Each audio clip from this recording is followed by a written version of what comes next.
Hi, this is Bill Foote, and proposing a new day supply analysis based upon my work over the past several decades as a business economist in industry and as a consultant in banking, several projects, lots of different industries.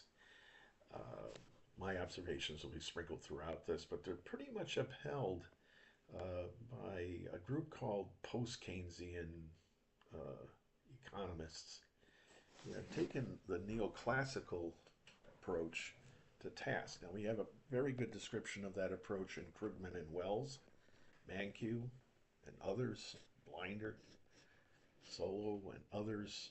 Um, Ellen Blinder actually did a study saying that that view is not pertinent to what you actually observe in business. We'll examine some of that, but really want to get to this other approach, which is basically cost plus pricing when you get to it. And it's done by oligopolists, and the rest of us just pick up the crumbs, it would seem.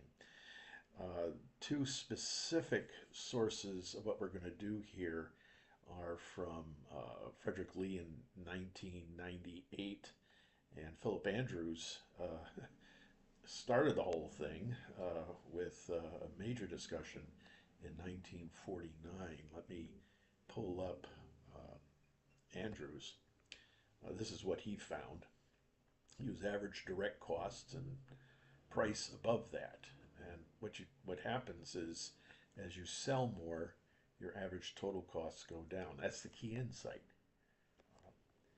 Put a planned level or target level of sales, but really what you want to do is goad your sales team to produce sales and revenue in this region right here.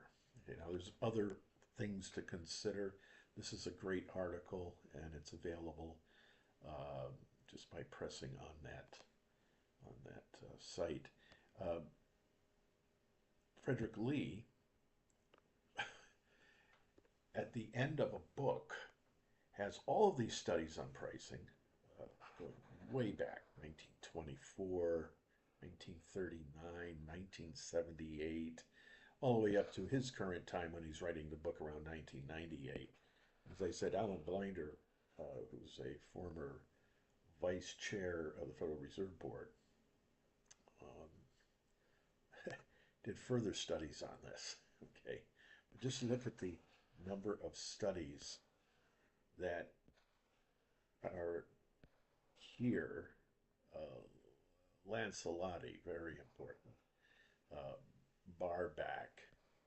Uh, this notion of competitive oligopolistic pricing is where a few people share the bulk of the market, say about 20% each, five different players in the chiller market, the air conditioning market, famous. And they act and react with one another. One sets a price, has an engineering approach, has a sales approach, and that's how kind of they differentiate themselves with one another. Engineering exporters, and engineering here means also software development. It means information services. It means the entire AI business of building chips, GPUs basically, NVIDIA, Samsung, and others. $50 billion factory going on in northeast of Austin, Texas right now. And it just goes on and on with all of these studies. So I think there are, he cites 71 separate studies, and more have been done since. So that's kind of the motivation of where we're going with this. We're going against the tide. We're providing an alternative approach. This is a principles level discussion, not academic, and with some formalism in it. There's a narrative here, and the narrative begins with who are the price setters. And the price setters, you're the top 10 from Enterprise World recently with market caps in the trillions, and they're oligopoly low. Oligos, a few, poline, Greek for sell. Pardon my, you Greek speakers, my pronunciation, and they're in different technologies. Technology, meaning smartphones and IT services, is right at the top here. And then we get down to mere Tesla. Tesla is, I mean, EVs going down into automotive areas. Berkshire Hathaway is involved here, and Tencent. I don't know much about that company, but it looks real interesting. Gaming and social media. Well, what are the characteristics? High barriers to entry. Um, Interdependence. The firms are very strategic in what they know and what they share among their groups. So if you're talking about, um, I'll take just three firms in the semiconductor industry: Intel, AMD, and Xilinx, with which I had quite a bit of experience with each one of them. We found when we were working with them that they shared knowledge.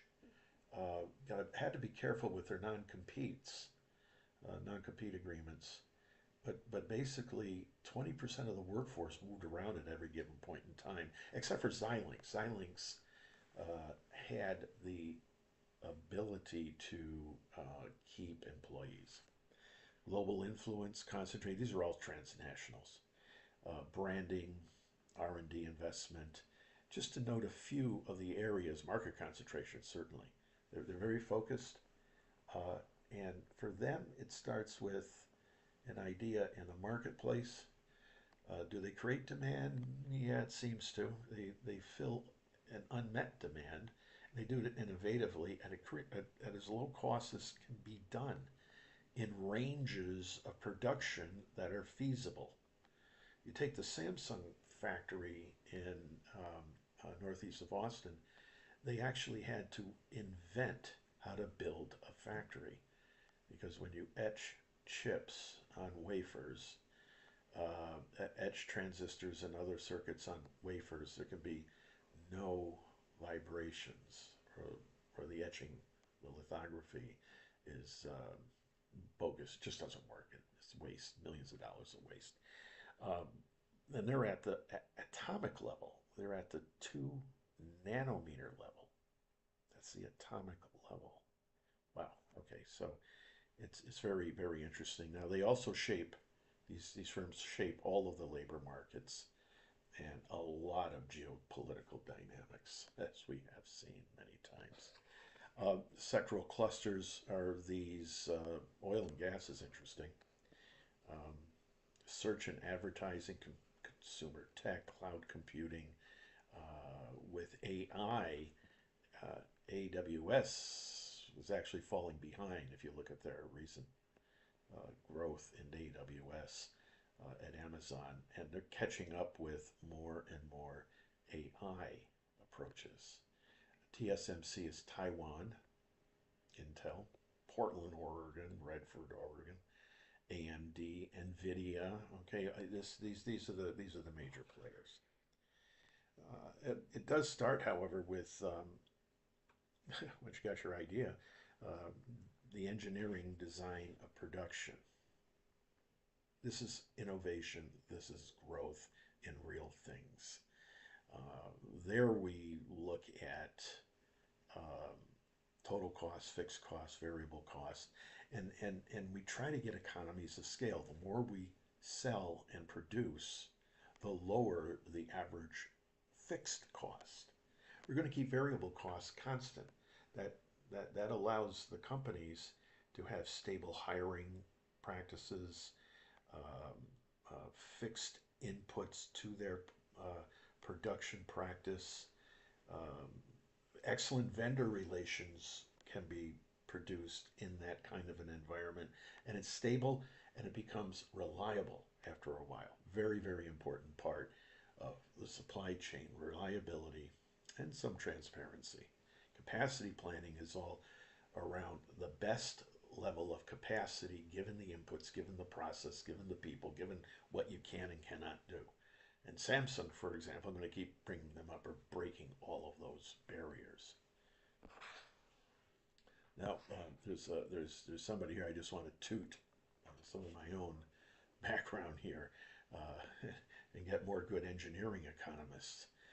There aren't very many good engineering management programs around. There are a few, Purdue and Rensselaer Polytech and so on. Most people are, well, I want to code, all right? But the real guts of innovation ends up being the management of technology, not just the development. And development of it requires very careful management. You got to have a little bit of ease. Clarkson University up in Potsdam, New York, still has something called the industrial distribution, which does all of these things, and solid engineering background. The systemic, the systems level approach to life cycle of a product or process, cost benefit, feasibility, resource optimization is exactly that. It's at the physical level of resources.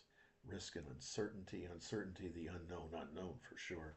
Life cycle costing from cradle to grave of a process, and decision support for things like investment in new markets.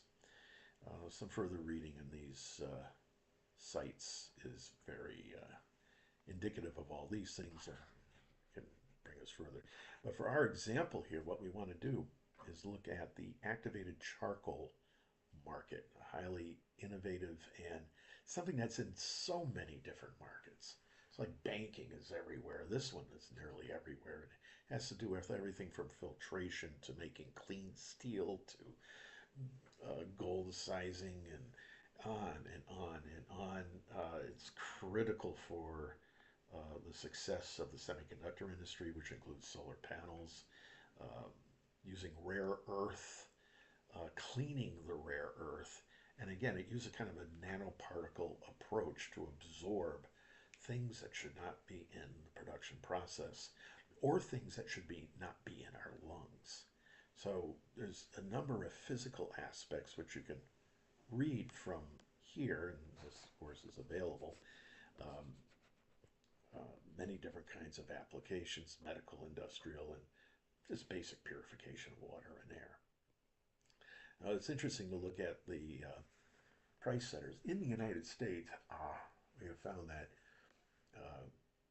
a coal-based coal and wood-based charcoal producer in Pittsburgh is the major price setter in the market.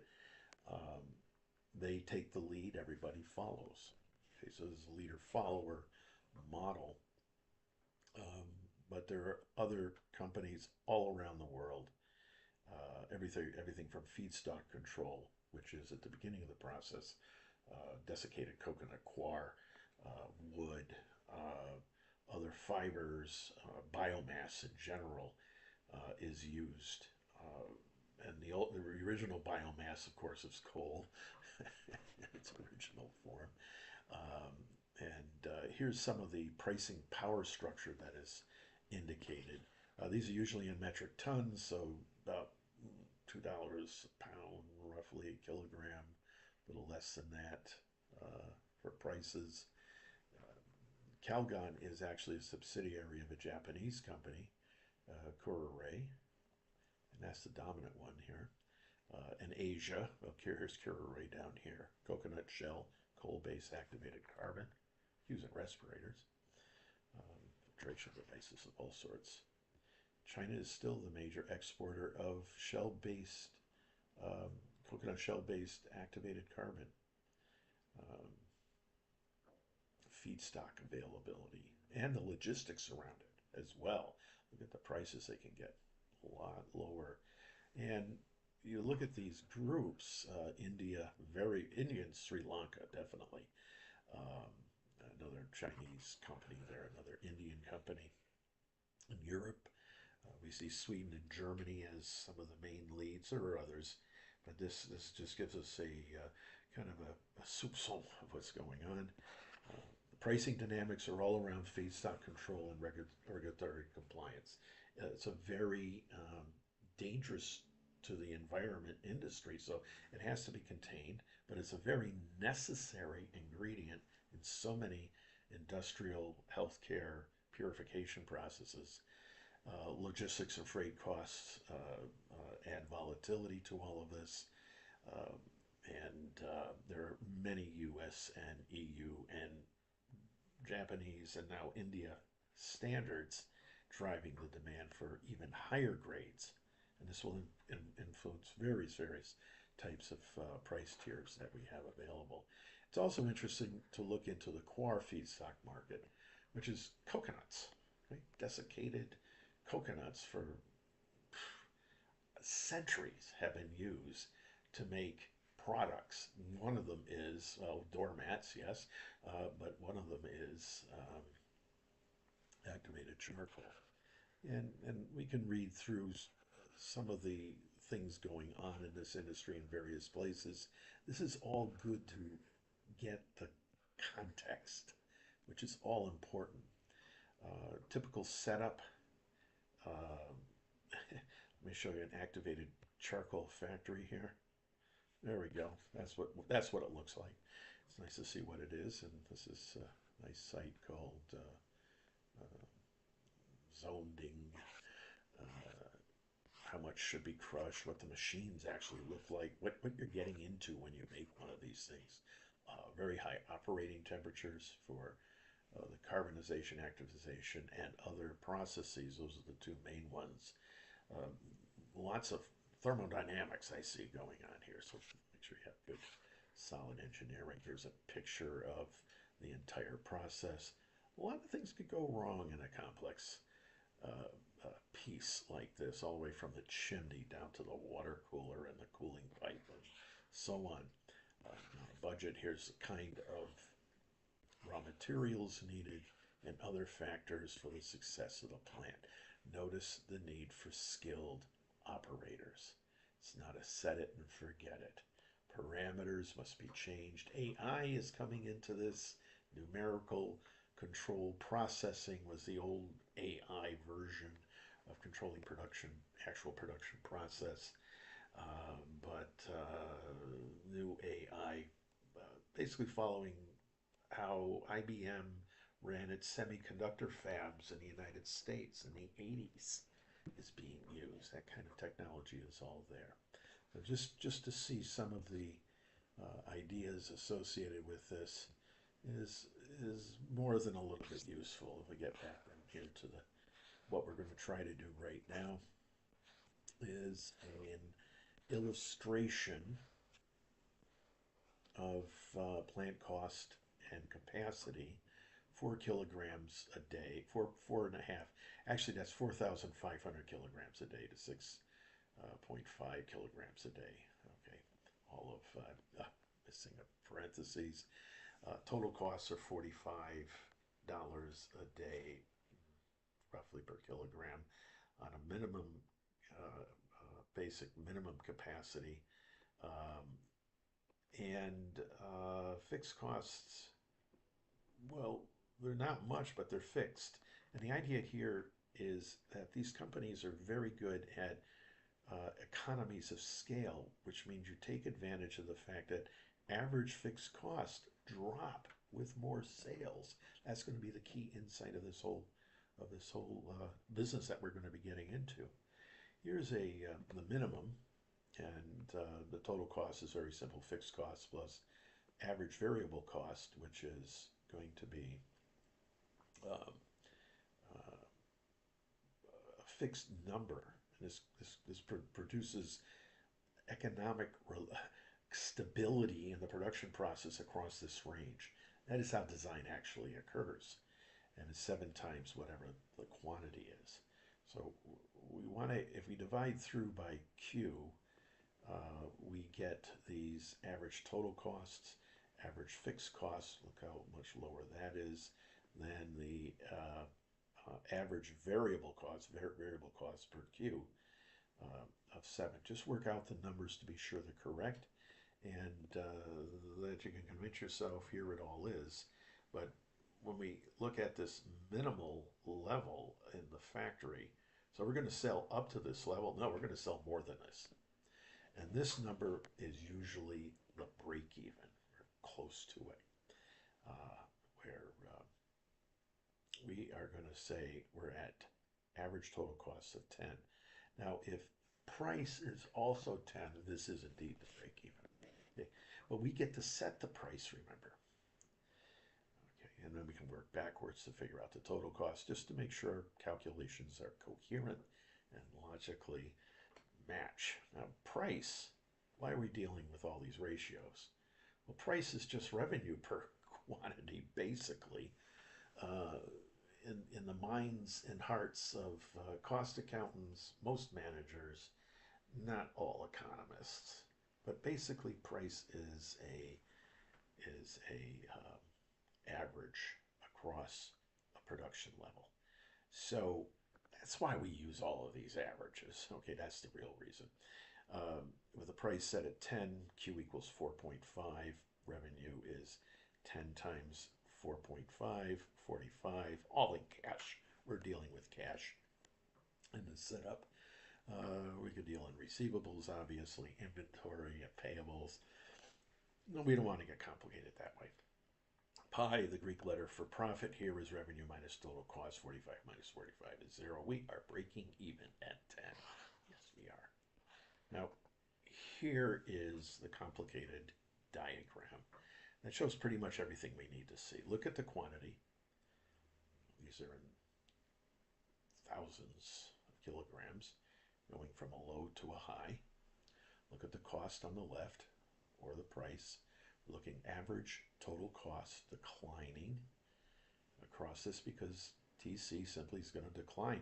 Now the decline is not with V, which is the average variable cost. It's declining because the average fixed costs are declining. That's the key thing to realize. And at a minimum, and if the price is also marked up from average variable cost at a rate of markup, we'll see that's about a little over 42% of this. If it's set at 10, we are breaking even. The minimum is the break even, and that's a great place to start. First of all, find your minimum engineering level of capacity. Okay. Look at the average total cost curve, crossing down here, and now at that capacity, intersect it over here at cost, and somehow you have your price. That is a great place to start setting the price. And you instruct your sales team to, well, there's a target here. This is the target, and price times quantity would be, this is the target profit. Actually, this whole piece, yellow and green. We get to the target level. They can play with price here. They will. They'll give some discounts and rebates, gross to net. It's going to be a big, interesting discussion here. But they had better not go below this level. Better not. Okay, for all sorts of interesting reasons we'll look at in a moment. But as you can see, economies of scale. Sell more. Sell more. What's happening here is AVC doesn't change, but AFC, that part of ATC, is dropping. That's what's causing this. And that's the key insight of this analysis. Oh, here's some parameters to regale us pretty much everything we said, but this M, this margin, is the price over the price minus the volume. It is the proportion of 10 over 3. So that's, if V is 7, 10 over 3.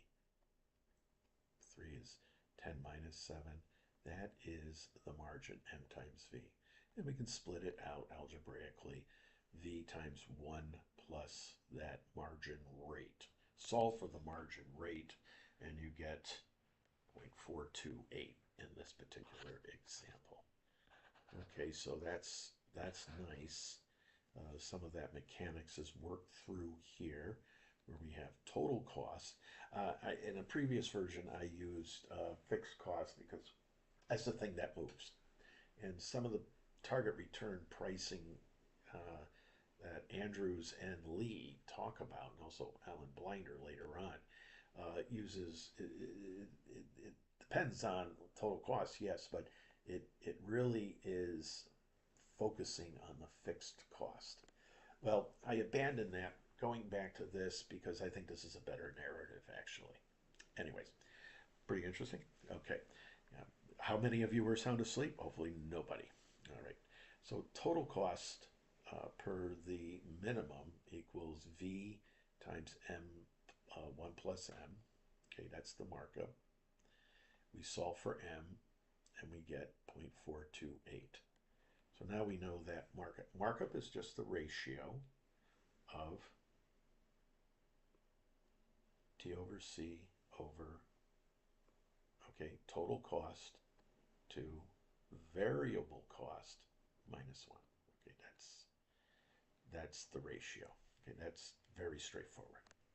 But we can also show at this particular point that at this level, it's a break even as well, as we set revenue equal to cost, total cost, F plus FC actually, plus VQ, and that's the average variable cost times Q.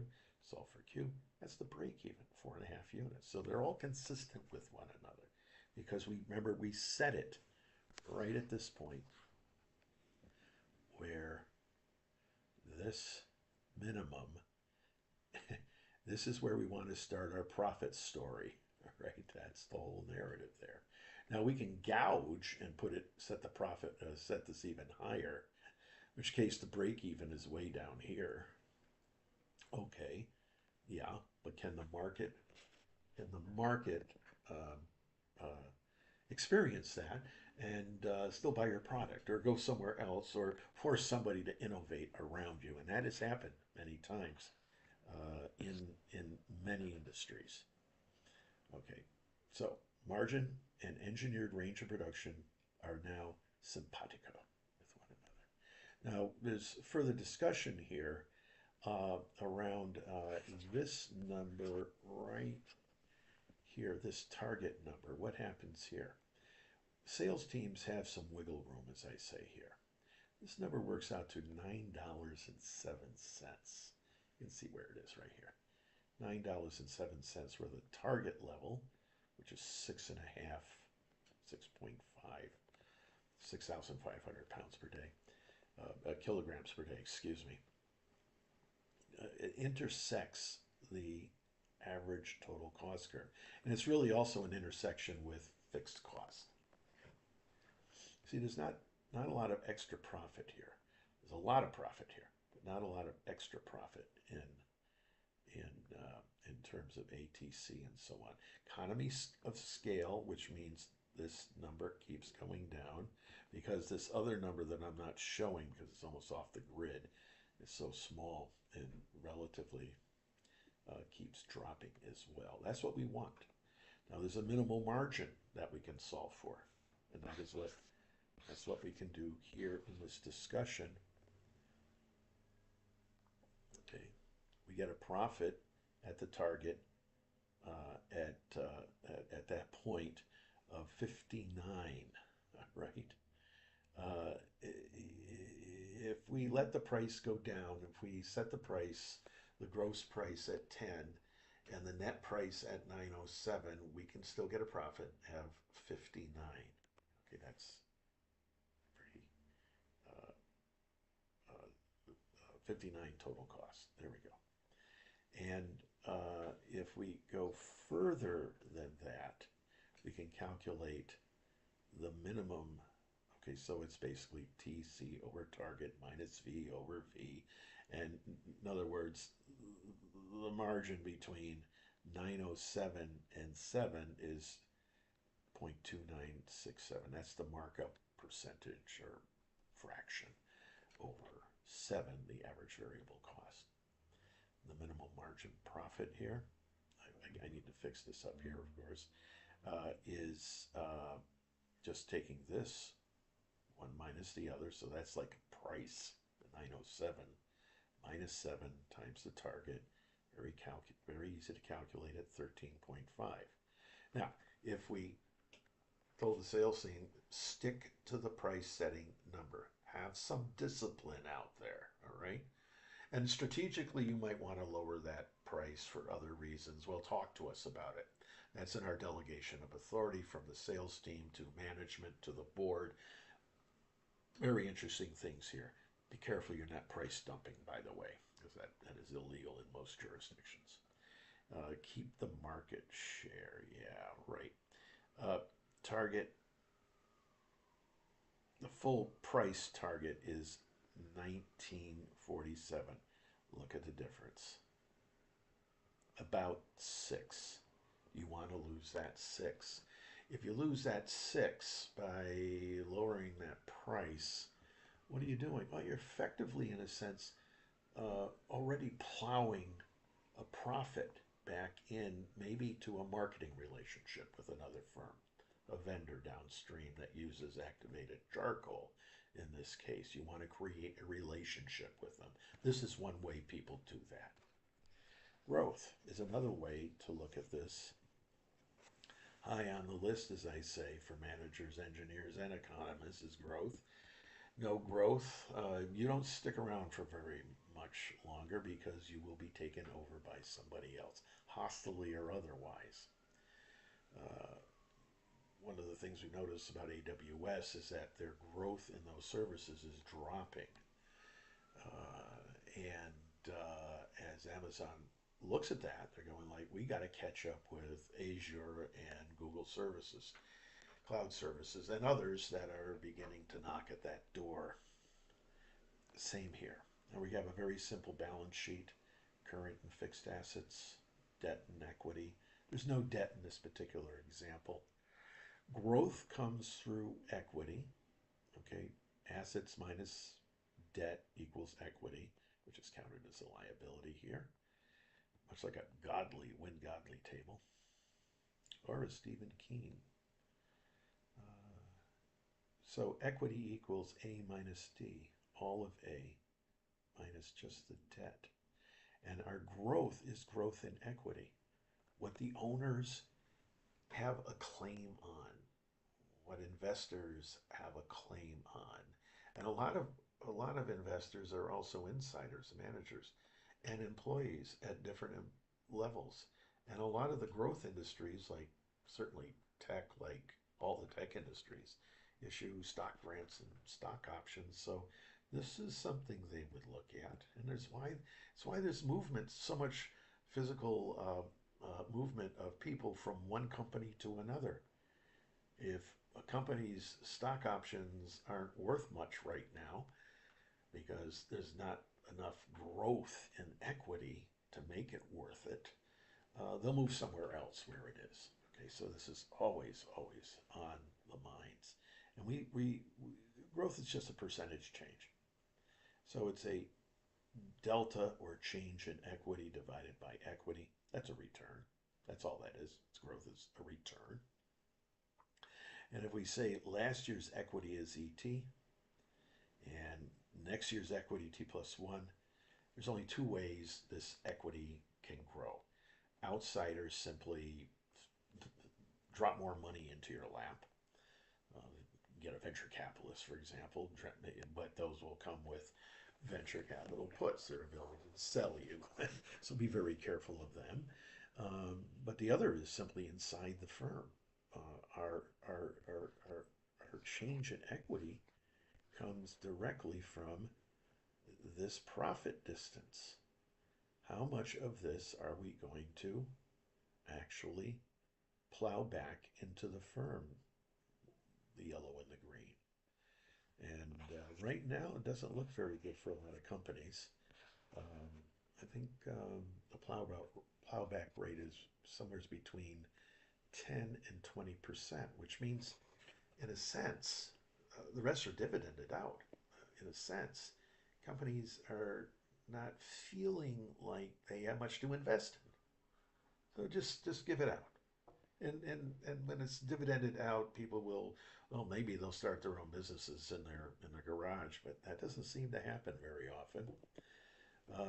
Well, the latest startup, only 1 in 100 now are getting anywhere, and otherwise we consume it. Okay, we just spend it. Okay, that happens. Hopefully, we give it to those most vulnerable, but that doesn't always happen either. So, how much of of this profit's going to be blown back? We'll say it's called a retention ratio. And let's say it's 75% of cash income will be retained, plowed back. And that's internal investment, which essentially is a change in the assets. Okay? Real innovation, like Samsung did. $50 billion of innovation. They they rewrote the book on how to create a near atomic level, 2 nanometers is really small, way of making semiconductors. Okay. Now it isn't paid off yet. You're just starting up. There's a lot of things that could go wrong. Um, a slight vibration will ruin billions of dollars of wafers as they etch in. So they had to make this building literally float. No vibrations. A whirring fan somewhere can cause a vibration at the atomic level. So things are really getting interesting in that industry. We're seeing that the retained earnings, we'll call it R here for the moment. That's not revenue. We'll call that retained earnings. So is the percent of or the fraction of profit. It could be 100%. It could be 0%. And this is a source of what I really think is organic, endogenous growth in equity. Okay. And if debt doesn't change, the assets of the organization. Okay, so yes, leave debts alone. Don't pay off your debts with this. Although that might be the right thing to do at certain points. Buy back your stock. Oh, come on. Isn't that copping out from investing in even bigger gains for the entire economy? Buyback stock just raises the stock price now because there's less stock out there. Is that what you really want to do? Inflate stock prices that way? So there's lots of decisions here. So ET plus 1 equals the prior ET. So next year's equity equals this year's equity plus the flow from 1 year to the other, from T to T plus 1. Over the year, you have retained earnings. Again, I'll change that. That's not revenue. So delta E is the change, the flow, and the flow is equal to the flow. Okay. And I can just say that this is just rewritten as this. And then when we do a little bit more manipulation, we see that this notion of ROE, this is not accounting ROE per se. It is end of period, end of year over the previous year. End of year profit over the previous year equity. So it's a little bit different than the standard return on equity. And it's cash. I'm using only cash values here. And E is probably going to be mark to market. And RR is a number between 0 and 1. But we do have the basic equity growth formula, retention rate times ROE. Okay. More retention, more growth. It is indeed that simple. If we have a target profit of 19.5, as we did above, remember that, retention ratio of 75, and let's say equity right now, if we were to look at fixed costs as a flow, which they are, it's a flow. 4 times that is our equity. We don't have any debt here. Okay, and let's say it's 54. That's equity. So the return on equity is 19.5 divided by 54 is 36% or 0.36. Growth is 75% of that, or 27%. That's decent. That's decent growth. That's reasonable growth. That's not crazy growth, but that's growth in new and in innovative processes. Um, but can we keep it ongoing for the next several years? This this begs a dynamic analysis of how this is going to move over time. That's beyond the scope of what we're doing right here, but we already have the basics of it. Here it is. Here's the basics. These are flows. These are stocks. We have prices that can change over time with various changes in variable cost. Remember what it is, variable cost, the minimum level of capacity, the maximum level of capacity at a plant, and a really good sales team that gets that job done too. Okay, what can we get from all of this? Basically, I'm just going to go right down to the prescription here. A lot of this is very consistent here, these bullets, with Steve Keen's recent, to cite it here, Steve Keen's recent self-published book on Amazon on how to teach economics to an engineer. I like that. Very practical. And he has his software that he uses that we should probably be looking at. But here's the prescription. Design for reliable production at stable cost. Do that well. Maybe the first thing you do is we're posing a question. What's the unmet demand that we should be interested in? If we're a pizza company, we will not be building sidewalks. Okay, there we go. If we're a sidewalk company, we're not going to be making pizza. We will be buying that for sure. Some notion of specialization, a la everything seems to be inside of Adam Smith and Richard Taylor, Thaler, who got a Nobel Prize for behavioral economics. One of his quips is, it's all in Adam Smith somewheres. Okay, fine. Second thing we do, set prices commensurate with constant average variable costs. That's set up by the reliable production at stable costs. All right, good. Sell at sales targets far in excess of break even, right up to capacity. And this gains the economies of scale. If AVC is constant, okay, AFC, average fixed costs, decline with more sales, more production, more sales. That's economies of scale. And then finally, plow back profits to grow equity and innovate. And that's where we're going to stop. I want to just show the picture at this. And here is our template for success in these markets. I hope this was helpful. Look forward to any comments. And especially if I made any arithmetic or logical mistakes here, which, that happens on occasion. So take care, and thank you very much for your kind attention. Remember to encourage each other daily while it is still today, especially with complicated stuff like this. So price setting we go. Thanks. This is Bill Foote signing off to the next episode.